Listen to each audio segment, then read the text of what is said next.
course, as a new member of parliament, how was campaigning mostly as a woman in this political space? How was this experience? And what we also want to is moving forward now as an MP.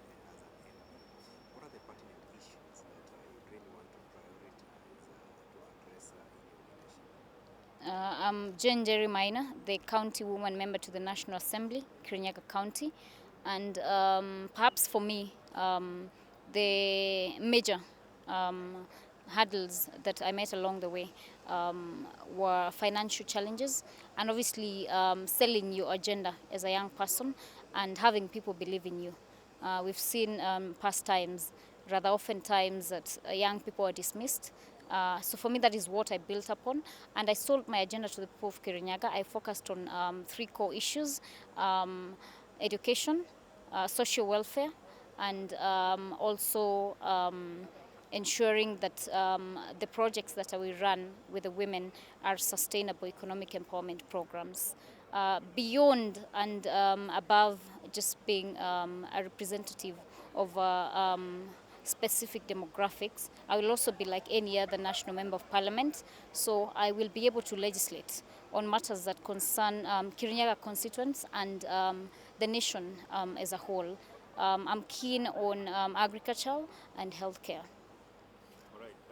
So, looking at the national perspective of your leadership, there are a lot of issues that are challenging. There are, deep issue of corruption, high cost of living, but we've been dealing with them even in the previous parliament. In this new parliament, what approach do you want to give? Probably a big focus on corruption, because that is one stuff that is derailing a lot of development plans across the country. I ran on a UDA ticket, and I ran on the ticket because I believed in the ideologies the President-elect William Samoei Ruto was selling to Kenyans. And we know there's a huge gap between the rich and the poor. And we also have the high cost of living that Kenyans have been facing.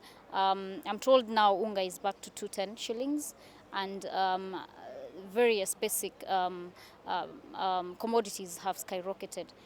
So I believe that once the Supreme Court has settled the matter and we have our President, William Samoei Ruto, I believe that he will deliver his mandate to the people and ensure that he closes the gap, and that he also ensures that young people, the unemployment levels are lower.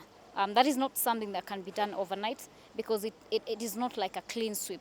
It's not something that you can just come and remove. So I think that is going to be work in progress. And matters to do with corruption, perhaps my worry is that most of the times we find that governments come in and they politicize matters to do with corruption. So if I expect that the president, rather the president who is my president, is going to ensure that he does not politicize corruption scandals.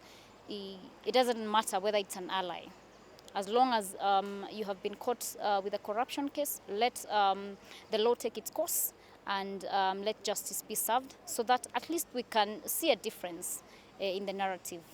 But the reason why I'm asking the issue of corruption, in as much as yes, I mean we have had a lot of cases of corruption in the country, and there are the legislations on how these issues are supposed to be tackled, but most politicians or other leaders still go away with them.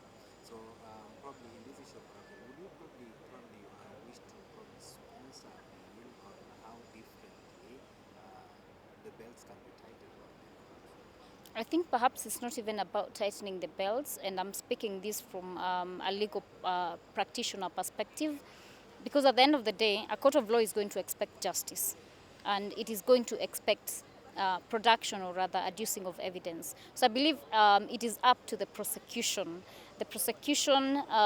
head of this nation needs to be someone who has the goodwill to ensure that they do their thorough work and they do the proper investigation. We have enough legislation, I can assure you of that. And as long as the right evidence is adduced in court, they will start serving the sentences, or rather justice shall be served. And probably finally, Mheshimiwa, what legacy, because you are now the first member of parliament, and you'd want to have something on your name. I want to focus on pushing the agenda for young people as a young person, and I want to build upon it. I believe a legacy is not something that you can work on overnight. It's something that takes a process, and that is something that I want to focus on to ensure that in future other young people do not perhaps face the hurdles that I have faced, or have it at least easier getting into parliament or other political spaces in Kenya, because I believe young people are capable, and I believe that they have the vision, and they're the right fit, and we need to change the narrative as regards political status quo. All right, that's it. Thank you.